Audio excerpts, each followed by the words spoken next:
আজি কামৰূপ জিলাৰ প্ৰতিষ্ঠা দিৱস। অতীজৰ কামৰূপ প্ৰাগজ্যোতিষপুৰ দ্বিখণ্ডিত হৈ কামৰূপ আৰু কামৰূপ মহানগৰ দুখন জিলা হৈছিল।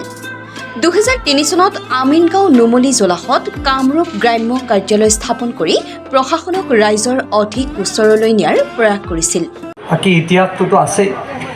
যেতিয়া জিলা ঘোষণা হ'ল, মুখ্যমন্ত্ৰী ডাঙৰীয়াই এতিয়াৰ মুখ্যমন্ত্ৰী তেতিয়াৰ বিভাগীয় মন্ত্ৰী দূৰদৰ্শিতা আছিল, ততাতৈয়াকৈ আমাৰ এটা গুদাম ঘৰত আনি জিলা ঘোষণা কৰিছিল। তেতিয়াও মানুহে সমালোচনা কৰিছিল, কিন্তু আজি আমি গৌৰৱ যে উত্তৰ কামৰূপ দক্ষিণ কামৰূপ আজি এই দুইফালৰ 6টা সমষ্টিত কামৰূপ জিলাত আজি অন্তৰ্ভুক্ত হৈছে, যি জিলাৰ কাম কাজ এতিয়া ব্ৰহ্মপুত্ৰৰ ইফালৰ পৰা চলা হৈছে।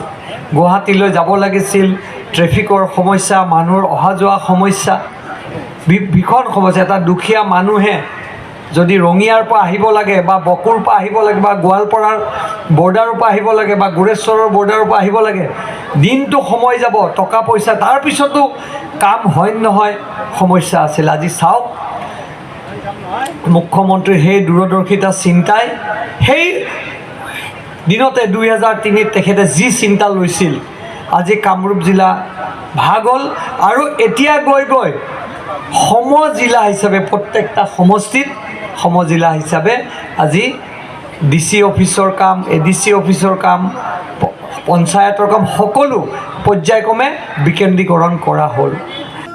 জিলা দিৱস উপলক্ষে আমিনগাঁও ৰেলৱে খেলপথাৰত অনুষ্ঠিত কাৰ্যসূচীত কামৰূপ অভিভাৱক মন্ত্ৰী চন্দ্ৰমোহন পাটোৱাৰী, বিধায়ক দিগন্ত কলিতা, বিশিষ্ট লেখক সমালোচক ময়ূৰ বৰাই জিলা দিৱসৰ তাৎপৰ্য ব্যাখ্যা কৰে।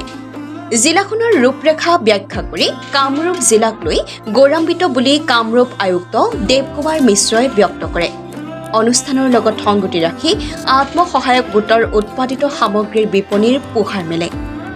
জিলা দিৱসত কামৰূপ জিলাৰ ধঁপাতমুক্ত কেইবাটাও পৰিয়ালক স্বীকৃতি প্ৰদান কৰে। জিলাখনৰ সমাজ জীৱনত প্ৰভূত অৰিহণা আগবঢ়োৱা লোকক সম্বৰ্ধনা জনোৱা হয়। উত্তৰ গুৱাহাটীৰ পৰা অনুপম বৰুৱাৰ ৰিপৰ্টাৰ লাইভ। ইয়াৰ পৰা খেদি পঠিয়াই ইয়াতে শিলালিপি স্থাপন কৰিছিলে আৰু তেতিয়াৰ পৰা আমি কামৰূপৰ কথা জানো। আৰু বিশেষকৈ এতিয়া যেতিয়া আমি অসমীয়া ভাষাৰ ধ্ৰুপদী ভাষাৰ স্বীকৃতিৰ কথা আহিলে, তেতিয়াও সেই মহাৰাজ পৃথুৰ 1206 খ্ৰীষ্টাব্দৰ সেই শিলালিপিখনৰ আমি এক ডাঙৰ প্ৰসংগ বা প্ৰাসংগিকতা তাত আমি লাভ কৰোঁ। গতিকে কামৰূপ জিলাৰ কথা আমি কৈ শেষ কৰিব নোৱাৰিম। ইমান এক বিশাল ঠাই, বিশাল অঞ্চল, আৰু তাৰ মাজত আটাইতকৈ ডাঙৰ কথা হৈছে আমাৰ গোটেই জিলাৰ প্ৰাণবিন্দু হিচাপে আছে গোটেই জিলাখনত বিস্তৃতি, শুৱালকুছিয়ে হওক, পলাশবাৰী হওক, যিফালে আমি চাওঁ বিশাল ব্ৰহ্মপুত্ৰ, মহাবাহু ব্ৰহ্মপুত্ৰৰ মাজেৰে সম্পূৰ্ণ সোঁমাজেৰে এই জিলাখন প্ৰায় দ্বিখণ্ডিত কৰিছে। আৰু গোটেই জিলাখনত নদীৰ পৰশেৰে আমি উজ্জীৱিত হৈ আছোঁ। আৰু সেইবাবে কামৰূপ জিলা যথেষ্ট উৎপাদনক্ষম, কামৰূপ জিলা বহনক্ষম, আৰু কামৰূপ জিলাক আমি সঁচাকৈ প্ৰত্যেকে আমি কামৰূপীয়া বুলি কৈ আজিও গৌৰৱবোধ কৰোঁ।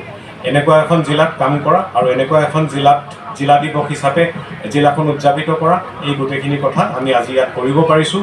আৰু লগতে আমি আৰু এটা কথা ক'ব লাগিব যে এই জিলাত বৰ্তমান নেশ্যনেল ইনষ্টিটিউট বা আমাৰ ভাৰতৰ যিখিনি উল্লেখযোগ্য ইনষ্টিটিউট, আটাইখিনি জিলা যদি আমি চাওঁ এই জিলাতে আছে। এই জিলাত আমি যদি চাওঁ আটাইতকৈ ভাল ফৰেষ্ট এৰিয়া, ফৰেষ্ট কাভাৰেজ বহুখিনি আছে। আমি যদি চাউথ কামৰূপ চাওঁ, সম্পূৰ্ণ ফৰেষ্ট কাভাৰেজ আছে। আজি ৰাতিপুৱা আমি এটা ট্ৰেকিং অনুষ্ঠান এটা আয়োজন কৰিছিলোঁ। Reporter live.